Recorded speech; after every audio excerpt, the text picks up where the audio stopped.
Hello friends, welcome to Special Techno channel. Guys, काफ़ी लंबे समय के बाद में हम लोगों को परमानेंट बेसिस पर भर्ती मिली है जिसको हम लोग टारगेट कर सकते हैं। अब यहाँ पर वैकेंसी तो काफ़ी सारी देखने को मिल रही होंगी, जैसे कि टेक्नीशियन की वैकेंसी रेलवे में निकाली है, लेकिन आईटीआई स्टूडेंट्स के पॉइंट ऑफ व्यू से देखा जाए तो वहाँ पर सिलेबस काफ़ी ज़्यादा दिक्कत वाला है, यानी कि टेक्निकल सिलेबस आप लोगों से पूछा ही नहीं जा रहा है जबकि आप आईटीआई स्टूडेंट्स हो। लेकिन यहाँ पर Madhya Pradesh power generating company limited एमपीपीजीसीएल ने वैकेंसी को निकाला है और इसका सिलेक्शन प्रोसेस काफी बढ़िया है। पिछले साल भी, यानी कि इससे पिछली वैकेंसी भी इन्होंने निकाली थी, एग्जाम काफी सही था लेकिन रिजल्ट पब्लिश नहीं किया, वैकेंसी को कैंसिल कर दिया। लेकिन अगेन ये वैकेंसी लेकर आए और काफी अच्छी संख्या में वैकेंसी लेकर आए, तो डेफिनेटली इसको टारगेट किया जा सकता है। तो यहां पर आप लोग देख सकते हो, मैं एमपीपीजीसीएल की ऑफिशियल वेबसाइट के करियर सेक्शन में हूं और यहां पर बहुत अच्छी बात लिखी है कि बदलाव की शक्ति हम सब में है, तो दिखा दें। अब बिल्कुल समय है अभी बदलाव की शक्ति को दिखाने का, तो आपको सबसे पहले तो अपनी लाइफ बदलना है, थोड़ा सा सही डायरेक्शन में प्रिपरेशन को आगे बढ़ाना है, कंप्लीट चीजों को समझना है कि किस प्रकार का पेपर एमपीपीजीसीएल देता है, उसके अकॉर्डिंग प्रिपरेशन करोगे तो ज्यादा बेहतर होगा। बिकॉज इसमें रीजन क्या है, मल्टीपल ट्रेड के स्टूडेंट्स मैकेनिकल में अप्लाई करते हैं, तो वहां पर कैसा पेपर आता है उसके बारे में भी हम लोग डिस्कस कर रहे होंगे। तो यहां पर आप लोग देख सकते हो, direct recruitment on various cadre in MPPGCL and regular basis पर है। ये सबसे अच्छी बात है, ये देखने के लिए हम लोग काफी तरस गए हैं, क्योंकि कॉन्ट्रैक्ट बेसिस पर तो काफी वैकेंसियां हैं लेकिन रेगुलर बेसिस पर यह भर्ती को निकाला गया है। अब हम लोग डिटेल नोटिफिकेशन की तरफ चलते हैं, वहां पर कंप्लीट चीजों को समझते हैं कि क्या कुछ एक्चुअल में इन्होंने पूछा है। तो यहां पर आप लोग देख सकते हो, ये Madhya Pradesh power generating company limited का ऑफिशियल नोटिफिकेशन है, जबलपुर से 9 मार्च 2024 को निकाला। एंड यहां पर इसका जो एडवर्टाइजमेंट नंबर है यहां पर आप लोग देख सकते हो। सबसे पहले यदि हम लोग बात करें कौन कौन सी पोस्ट के लिए वैकेंसी को निकाला है, यहां पर बैकलॉग वैकेंसी आप लोग देख सकते हो। एंड यहां पर आप लोग देखोगे काफी सारी पोस्ट हैं। यदि हम लोग संयंत्र सहायक मैकेनिकल की बात करें, आईटीआई स्टूडेंट्स की बात करें, यहां पर फिटर, वेल्डर या अदर ट्रेड वाले एलिजिबल होंगे। 06 पोस्ट की यहां पर नंबर ऑफ पोस्ट देखिए 83 टोटल नंबर ऑफ पोस्ट निकाला है। वहीं पर इलेक्ट्रिकल यानी कि इलेक्ट्रीशियन की हम लोग बात करें 56 पोस्ट को निकाला है। एंड फार्मासिस्ट की यहां पर 8 पोस्ट है। तो अभी हम लोग टोटल देख लेते हैं। यहां पर यदि कनिष्ठ अभियंत्रा संयंत्र मैकेनिकल की बात करें, डिप्लोमा स्टूडेंट्स की बात करें, इंजीनियरिंग स्टूडेंट्स की बात करें, 13 पोस्ट है। कनिष्ठ अभियंत्रा संयंत्र इलेक्ट्रिकल की बात करें 5 पोस्ट है। एंड यहां पर इलेक्ट्रॉनिक्स की बात करें 3 पोस्ट को ओपन किया है। उसी प्रकार यदि सिविल की बात करें तो 6 पोस्ट है। ये डिप्लोमा बीटेक वाले अप्लाई कर सकते हैं। यदि आईटीआई स्टूडेंट्स में देखें तो मैकेनिकल में 83 पोस्ट है, जो कि काफी अच्छी पोस्ट है। इलेक्ट्रिकल की बात करें 56 पोस्ट है। फार्मासिस्ट की यहां पर 8 पोस्ट है। एंड स्टाफ नर्स की भी वैकेंसी को निकाला गया, 14 पोस्ट है। तो टोटल नंबर ऑफ पोस्ट की बात करें 191 टोटल नंबर ऑफ पोस्ट है। तो भैया नंबर ऑफ पोस्ट के मामले में तो कोई शिकायत हम लोगों को यहां पे होना नहीं चाहिए। अब थोड़ा सा हम लोग आगे चलते हैं, जहां पर चीजों को समझने की कोशिश करते हैं। संयंत्र सहायक संवर्ग पद कोड 06 एवं 07 हेतु केवल पुरुष उम्मीदवार आवेदन कर सकेंगे। तो इस बात का विशेष ध्यान रखिएगा, जो आईटीआई स्टूडेंट्स हैं उसमें महिला स्टूडेंट्स को इन्होंने एलिजिबल नहीं किया है। जो 06 पोस्ट और 07 पोस्ट है, तो जितनी भी महिलाएं स्टूडेंट्स हैं, गर्ल्स स्टूडेंट्स हैं, उनके लिए डेफिनेटली बुरी खबर है, यहां पर उनको एलिजिबल इन्होंने नहीं किया है। तो इस चीज का विशेष ध्यान रखिएगा। अब यहां पर नेक्स्ट यदि हम लोग देखें तो आगे की चीजों को समझने का प्रयास करते हैं, जिससे कि सारी चीजें क्लियर हो। सीधी भर्ती हेतु विस्तृत नियम एवं शर्तें यहां पर लिखी गई हैं, तो उसको देख लेते हैं। लेकिन सबसे इंपॉर्टेंट है चयन प्रक्रिया, और चयन प्रक्रिया से भी पहले हम लोग चलते हैं एजुकेशनल क्वालिफिकेशन की ओर, जहां से चीजें जो है आप लोगों की क्लियर हो। उसके बाद हम लोग सिलेक्शन प्रोसेस को देख रहे होंगे। आवेदन शुल्क थोड़ा सा ज्यादा होता है, थोड़ा नहीं एक्चुअल में काफी ज्यादा होता है। एमपीपीजीसीएल का यही कमी है, पहले भी काफी ज्यादा लिया, उसके बाद में अभी रिजल्ट वगैरह इन्होंने पब्लिश नहीं किया। लेकिन उम्मीद है कि इस बार जो है सारा कुछ सही तरीके से ये अपने रिक्रूटमेंट को कंप्लीट करें। सबसे पहली पोस्ट की बात करें पाली रसायनज्ञ की, तो यहां पर आप लोग देखोगे जो है रेगुलर बेसिस पर जो है या तो एमएससी होना चाहिए, स्नातकोत्तर डिग्री हो, तो वो लोग स्टूडेंट्स अप्लाई कर पाएंगे और मिनिमम 65% यहाँ पर मांगा है। उसी प्रकार मैकेनिकल की बात करें, मैकेनिकल इंजीनियरिंग होना चाहिए, डिप्लोमा बीटेक वाले स्टूडेंट मैकेनिकल से हैं तो अप्लाई कर सकते हैं। अनारक्षित एवं मध्य प्रदेश के मूल निवासी अन्य पिछड़ा वर्ग के अभ्यर्थी हेतु न्यूनतम 65% मार्क्स होना चाहिए। जितने भी अदर स्टेट के स्टूडेंट्स हैं वो यहाँ पर केवल और केवल अनरिजर्व्ड कैटेगरी में अप्लाई कर पाएंगे। जो मध्य प्रदेश के मूल निवासी स्टूडेंट्स हैं उनको कैटेगरी का बेनिफिट मिल पाएगा। एंड यहाँ पर उनको कैटेगरी का बेनिफिट लेने के लिए मध्य प्रदेश का मूल निवासी सर्टिफिकेट जो है आप लोगों को सबमिट करना पड़ेगा, साथ ही साथ अपना कास्ट सर्टिफिकेट सबमिट करना पड़ेगा। तो इस चीज का विशेष ध्यान रखिएगा। यदि हम लोग बात करें यहाँ पर इलेक्ट्रिकल की कनिष्ठ अभियंत्रा की, तो यहाँ पर इलेक्ट्रिकल इलेक्ट्रॉनिक्स वगैरह से जिन्होंने डिग्री डिप्लोमा किया है अप्लाई कर सकते हैं। इलेक्ट्रॉनिक्स वालों के लिए यहाँ पर है, इलेक्ट्रिकल वालों के लिए यहाँ पर दिया गया है। अब थोड़ा सा हम लोग आईटीआई स्टूडेंट्स की यदि बात करें, यहाँ पर सिविल में सिविल इंजीनियरिंग वगैरह है, बीटेक सिविल से रिलेटेड है, अप्लाई कर पाओगे।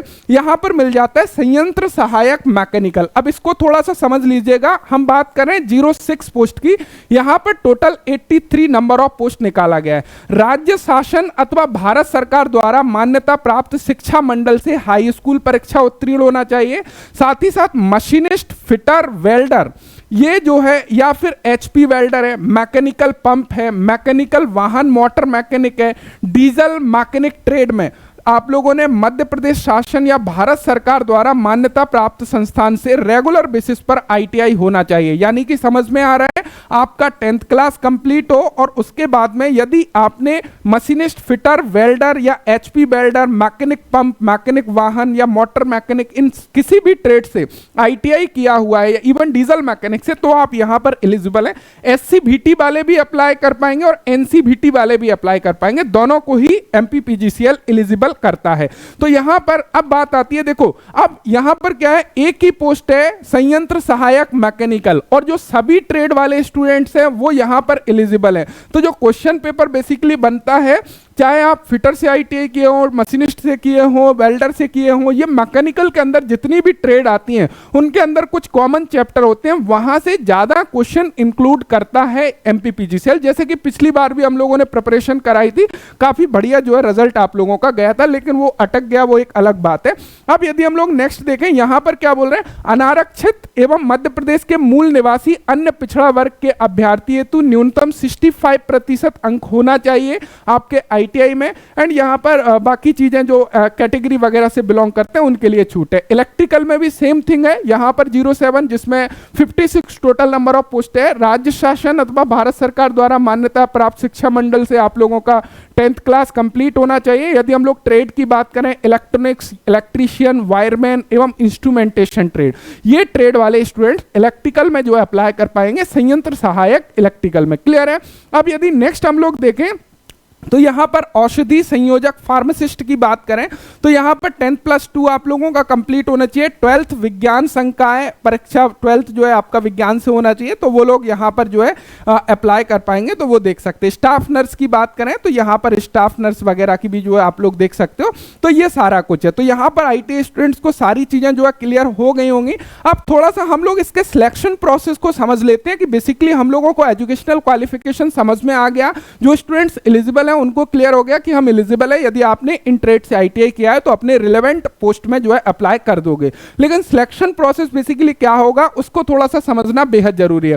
तो हम लोग थोड़ा सा सिलेक्शन प्रोसेस को समझ लेते हैं कि भाई यहाँ पे सिलेक्शन प्रोसेस वगैरह क्या दे रहा है, उसको समझना बहुत जरूरी है, क्योंकि भाई उसके बगैर तो कुछ काम चलने वाला है नहीं है। तो यहाँ पे यदि हम लोग सिलेक्शन प्रोसेस की बात करें तो चयन प्रक्रिया में थोड़ा सा समझते हैं। चयन प्रक्रिया में ये लोग क्या बोल रहे हैं, यहां पर बोल रहे हैं आवेदकों का संबंधित पद पर चयन कंप्यूटर आधारित परीक्षा यानी कि सीबीटी में प्राप्त अंकों के आधार पर किया जाएगा। आपका computer based test CBT test लिया जाएगा और वो टोटल 100 अंक का होगा, जिसमें प्रत्येक प्रश्न 1 अंक का बहुविकल्पीय होगा। मल्टीपल चॉइसेस क्वेश्चन होंगे, हर प्रश्न के 4 ऑप्शन दिए होंगे, एक ऑप्शन करेक्ट करना है, उसके आधार पर आप लोगों का चयन होगा। टोटल 100 प्रश्न आप लोगों से पूछे जा रहे होंगे। कंप्यूटर आधारित परीक्षा में प्राप्तांकों के आधार पर मेरिट सूची तैयार की जाएगी। चयनित आवेदकों को संबंधित पद में श्रेणीवार एवं वर्गवार विज्ञप्ति पदों के अनुपात में आवश्यकता अनुसार दस्तावेज के लिए जो है आप लोगों के डॉक्यूमेंट वेरिफिकेशन के लिए आमंत्रित किया जाएगा। तो हमको क्या समझ में आया, यहां पर ना तो ट्रेड टेस्ट का लफड़ा है, प्रैक्टिकल वगैरह कुछ नहीं है। ओनली यदि आपका अच्छे से पेपर आप देके आते हो, आप अच्छे मार्क्स लेकर आते हो, तो यहाँ पर सिलेक्शन आपका पक्का है।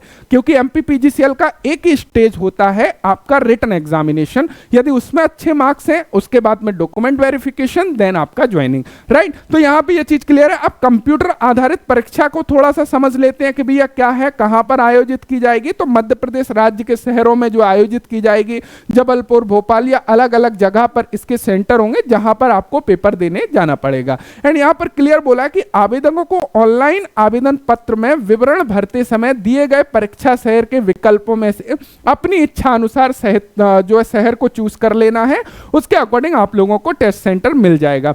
अब यहां पर यदि हम लोग इसमें डिटेल्स तो नहीं दिया है कि एक्चुअल में क्या कुछ पूछा जाएगा, लेकिन अगेन मैं आप लोगों को क्लियर कर देता हूं कि जो आपका क्वेश्चन पेपर रहता है उसमें जो टेक्निकल पोर्शन होता है, टेक्निकल पोर्शन काफी ज्यादा होता है यहाँ पे एमपीपीजीसीएल में। और टेक्निकल में बेसिकली यदि देखा जाए तो सभी ट्रेड का मिक्स क्वेश्चन पूछा जाता है। अब इसके ऊपर मैं टोटली डेडिकेटेड वीडियो बना दूंगा। मेमोरी बेस्ड क्वेश्चन यानी कि जो पिछले ईयर का पेपर था, इससे पहली वैकेंसी का, उसको भी आपके सामने लेके आऊंगा, जहां से क्या है एक स्ट्रॉन्ग कन्विक्शन मिल जाएगी एंड आपको क्लियर गाइडेंस मिल जाएगी कि किस प्रकार आप लोगों को प्रिपरेशन करना है। तो फिलहाल इतनी चीजें आपको क्लियर हैं। अब यदि हम लोग बात करें आवेदन शुल्क की, डेफिनेटली ज्यादा होती है। जितने भी अदर राज्य के स्टूडेंट्स हैं एमपी को छोड़कर, वो अनरिजर्व कैटेगरी में अप्लाई करेंगे तो उनके लिए जो फीस है वह 1200 रुपीज है। लेकिन मध्य प्रदेश के मूल निवासी जो भी एससी कैटेगरी के हैं, एसटी कैटेगरी के हैं, या फिर ओबीसी नॉन क्रिमिलियर कैटेगरी के हैं, या फिर दिव्यांगजन है, उनके लिए 600 रुपीज जो है आवेदन शुल्क रखी गई है। और ये नॉन रिफंडेबल है, इसको किसी भी सिचुएशन में वापस नहीं किया जाएगा। इस चीज का विशेष आप लोगों को ध्यान रखना है। तो ये सारी चीजें आपको online net banking, debit card, credit card या यूपीआई से आप अपने पेमेंट को सबमिट कर पाओगे। तो यहां से ये चीजें हम लोगों को क्लियर हो गई आवेदन शुल्क से रिलेटेड। अब आवेदन करना कैसे है? आवेदन करना है ओनली आपको एमपीपीजीसीएल की ऑफिशियल वेबसाइट पर जाकर। इस वेबसाइट का लिंक मैं आप लोगों को डिस्क्रिप्शन में प्रोवाइड करा दूंगा, जहां से आप डायरेक्टली इसकी ऑफिशियल वेबसाइट पर जा पाओगे, जहां पर जो है आप अपने पोर्टल में जाके यहां से अप्लाई जो है कर पाओगे। अब यहां पे चलते हैं हम लोग, थोड़ा सा इसके इंपॉर्टेंट डेट को समझ लेते हैं कि इंपॉर्टेंट डेट क्या है, क्या इसकी लास्ट डेट है। यहां पर यदि महत्वपूर्ण तिथियां की बात करें, आवेदन पोर्टल, ऑनलाइन पंजीयन एवं आवेदन आप लोगों के प्रारंभ होने की जो तिथि है वह 2/4/2024 है और जो लास्ट डेट है वह 30/4/2024 है। तो यहाँ पे 2 अप्रैल 2024 से आपके फॉर्म स्टार्ट हो जाएंगे, जो 30 अप्रैल 2024 तक चलने वाले हैं। तो इस डेट में आप लोगों के अपने फॉर्म को जो है अप्लाई कर देना है। एंड यहाँ पर कुछ इंपॉर्टेंट इंस्ट्रक्शन दिए गए हैं, तो इनको भी चाहो तो आप लोग रीड कर सकते हो। अगेन हम लोग नीचे देख लेते हैं, कैटेगरी वाइज इन्होंने सारा कुछ डिवाइडेशन किया हुआ है। तो यहाँ पर आप लोग वैकेंसी के जो है कैटेगरी वाइज देख सकते हो कैसा क्या इन्होंने डिवाइड किया है उस चीज को। यहाँ पे एज लिमिट की बात कर लेते हैं। This is very very most important. Minimum age limit 01 post के लिए 21 ईयर है और बाकी सभी पोस्ट के लिए 18 ईयर जो है आप लोगों की एज लिमिट रखी है। लेकिन मैक्सिमम एज लिमिट की बात करें तो मध्य प्रदेश के जो निवासी आवेदक हैं, अधिकतम आयु सीमा 40 वर्ष है। पुरुष आवेदक के लिए, महिला आवेदक के लिए 45 वर्ष है। पुरुष महिला आवेदक दोनों के लिए यहाँ पर 45 ईयर है, अदर राज्य के लिए 40 ईयर है। तो एज का समस्या यहाँ पे कहीं से कहीं तक दिखाई नहीं दे रहा है। बाकी जो रिजर्व कैटेगरी है उनके लिए भी यहाँ पर काफी रिलैक्सेशन वगैरह है। आयु सीमा में छूट वगैरह भी है यदि जो भी कैटेगरी से बिलोंग करता है। तो एज में तो किसी को दिक्कत आने वाला है नहीं है, बिकॉज रीजन क्या है, काफी अच्छा एज लिमिट इन्होंने जो है रखा हुआ है। अब यदि हम लोग अदर चीज़ों की बात करें तो यहाँ पे यदि एडवर्टाइजमेंट देखोगे, कुछ सामान्य शर्तें, कुछ कॉमन इंस्ट्रक्शन वगैरह दिए गए हैं, कुछ जनरल इंस्ट्रक्शन है, तो इनको भी आप लोग रीड कर सकते हो। लेकिन कुछ खास ऐसा नहीं है जो कि काफ़ी महत्वपूर्ण हो, जो आपको बताना बेहद जरूरी हो। बाकी अनुसूचित जाति, अनुसूचित जनजाति या अन्य पिछड़ा वर्ग के जो स्टूडेंट्स हैं वो जो है होना चाहिए मध्य प्रदेश के मूल निवासी। आप लोगों को मध्य प्रदेश का मूल निवासी सर्टिफिकेट आप लोगों को सबमिट करना होगा। यहाँ पे नीचे यदि आप लोग देखोगे देखोगे तो टोटल डिवाइडेशन आप लोगों को मिल जाता है सीट का, तो वहां पे आप लोग देख सकते हो। यहाँ पे एक ट्रेनिंग पीरियड होता है, तो यहाँ पे आप लोग देख सकते हो ट्रेनिंग जो प्रशिक्षण अवधि होगी पाली रसायन का 1 वर्ष का होगा। यदि हम लोग बात करें संयंत्र सहायक मैकेनिकल का 9 मंथ का होता है, संयंत्र सहायक इलेक्ट्रिकल का 9 मंथ का, एंड यहाँ पे फार्मासिस्ट का लागू ही नहीं है और स्टाफ नर्स का लागू ही नहीं है। वेतन एवं भत्ते की भी बात कर लेते हैं कि भैया क्या कुछ वेतन भत्ते आप लोगों को मिलने वाले हैं। यदि संयंत्र सहायक मैकेनिकल आईटीआई स्टूडेंट्स की हम लोग बात करें तो 25,300 से लेके 80,500 के आसपास आप लोगों का जो है बेसिक पे स्टार्टिंग रहेगा, and per year 3% increment as per government rule रहता है। इसी प्रकार बाकी पोस्ट का भी आप लोग देख सकते हो, तो पे स्केल भी बहुत ही अच्छा है यदि आईटीआई स्टूडेंट्स के पॉइंट ऑफ व्यू से देखा जाए, तो यहाँ पे कोई दिक्कत वाली बात नहीं है। सफल प्रशिक्षण उपरांत संबंधित पद पर नियुक्ति होने पर अंशदायी पेंशन योजना की पात्रता, एनपीएस वगैरह के बारे में ये बता रहे हैं। परीक्षा अवधि के बारे में भी इन्होंने यहाँ पर बताया है। परीक्षा अवधि एक्चुअल में ये ट्रेनिंग पीरियड अलग है, परीक्षा अवधि अलग है।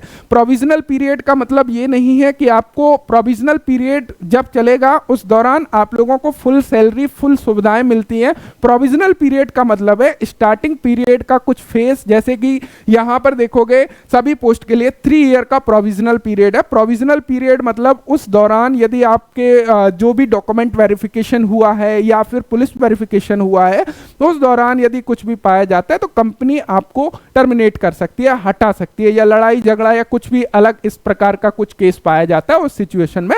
लेकिन प्रोविजनल पीरियड हर जो है रिक्रूटमेंट में आप लोगों को देखने को मिल जाएगा। तो 3 ईयर का प्रोविजनल पीरियड है, उसके बाद में आप परमानेंट बेसिस पर माने जाएंगे। तो इसका मतलब ये नहीं है कि 3 साल के बाद आपको बाहर किया जाएगा, वैकेंसी परमानेंट है, 3 ईयर का प्रोविजनल पीरियड आप लोगों का रखा गया है। तो ये चीज आप लोगों को यहाँ पे क्लियर हो गई। उसके अलावा यदि बात करें सेवा अनुबंध एवं प्रतिभूति बॉन्ड वगैरह भी इन्होंने रखा हुआ है, तो बॉन्ड की राशि यदि हम लोग बात करें 2 लाख रुपीस रखी गई अनुसूचित जाति अनुसूचित जनजाति के लिए, और इनके लिए छूट है जो 1 लाख है। तो यहाँ पर ये बॉन्ड वगैरह देख सकते हो। बॉन्ड हस्ताक्षरण आप लोगों को करना पड़ेगा कि भैया यदि हम लोग इसमें कितने ईयर का है वो हम लोग एक बार देख लेते हैं। सेवा अनुबंध की अवधि पूर्ण करने के पूर्व अभ्यर्थी द्वारा कंपनी की सेवा से त्यागपत्र देने अथवा पृथक होने की स्थिति में अनारक्षित श्रेणी के अभ्यर्थी द्वारा निर्धारित राशि रुपए 2 लाख एवं अनुसूचित जाति अनुसूचित जनजाति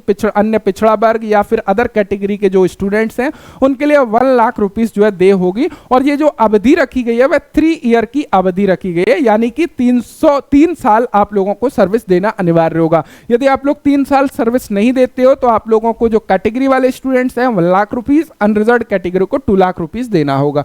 भर्ती प्रक्रिया वगैरह कुछ महत्वपूर्ण शर्तें हैं। उसके अलावा यहाँ पर आप लोगों को जो है श्रेणीवार पदों की संख्या मिल जाती है, कैटेगरी वाइज यहाँ पर आप लोग देख सकते हो। यदि संयंत्र सहायक मैकेनिकल की बात करें, अनरिजर्व्ड में 19 पोस्ट हैं, एससी में 20 पोस्ट हैं, एसटी में 22 पोस्ट है, ओबीसी में 13 पोस्ट है एंड ईडब्ल्यूएस में 9 पोस्ट है। यानी कि यहाँ पर जो 19 पोस्ट अनरिजर्व्ड कैटेगरी की हैं उन 19 पोस्ट पर अदर स्टूडेंट्स अप्लाई, अदर राज्य के स्टूडेंट्स अप्लाई कर पाएंगे। बाकी जो रिजर्व्ड पोस्ट हैं उन पर डेफिनेटली जो है मध्य प्रदेश के मूल निवासी स्टूडेंट्स ही अप्लाई कर पाएंगे। इसी प्रकार इलेक्ट्रिकल में आप देखोगे 12 पोस्ट दी गई हैं, तो यहाँ पे ये 12 पोस्ट के लिए अदर राज्य के स्टूडेंट्स एलिजिबल होंगे, लेकिन बाकी जो रिजर्व पोस्ट है उनके लिए ओनली मध्य प्रदेश के मूल निवासी स्टूडेंट्स ही अप्लाई कर पाएंगे। तो यहाँ पर ये चीज आप लोगों को क्लियर हो गया है। उसके अलावा यदि हम लोग देखें तो यहाँ पे बाकी चीजें दी गई हैं, तो इनको भी आप लोग चाहो तो देख सकते हो। ये काफी कॉमन है, छूट वगैरह के बारे में, एज रिलैक्सेशन थे, तो जितना भी मोस्ट इंपॉर्टेंट चीजें हैं इस नोटिफिकेशन के रिगार्डिंग वो मैंने आप लोगों को क्लियर कर दिया। लेकिन अभी एक इंपॉर्टेंट वीडियो आना बाकी है जो कि मैं कल आप लोगों के लिए पब्लिश करूंगा, जहां पर हम लोग पिछले वैकेंसी का Madhya Pradesh power generating company limited के क्वेश्चंस किस प्रकार के आए, किस प्रकार हमको प्रिपरेशन को आगे बढ़ाना है, वो कंप्लीट चीजें आप लोगों को मिल रही होंगी। साथ ही साथ एमपी पीजीसीएल का complete batch Special Techno Android application पर चालू हो रहा है, तो वहां पर आप चाहो तो वहां जाकर ज्वाइन कर सकते हो। उसमें केवल और केवल फोकस किया जाएगा एमपी पीजीसीएल को टारगेट करके, जहां पर उसी के अकॉर्डिंग हर ट्रेड से रिलेटेड क्वेश्चंस, जिस प्रकार का क्वेश्चन पेपर है उसको कंप्लीट किया जाएगा। So thank you so much video देखने के लिए। Thanks for watching and bye bye. यदि आप आईटीआई स्टूडेंट्स हैं और technical exam like Indian Ordnance Factory, railway, DRDO, ISRO, NCL की प्रिपरेशन कर रहे हो तो स्पेशल टेक्नो एप्लीकेशन को डाउनलोड कर सकते हो। यहाँ पर कोर्सेज अवेलेबल हैं फिटर, टर्नर, मशीनिस्ट, इलेक्ट्रीशियन की। इनकी मदद से आप अपने एग्जाम को क्रैक कर सकते हो।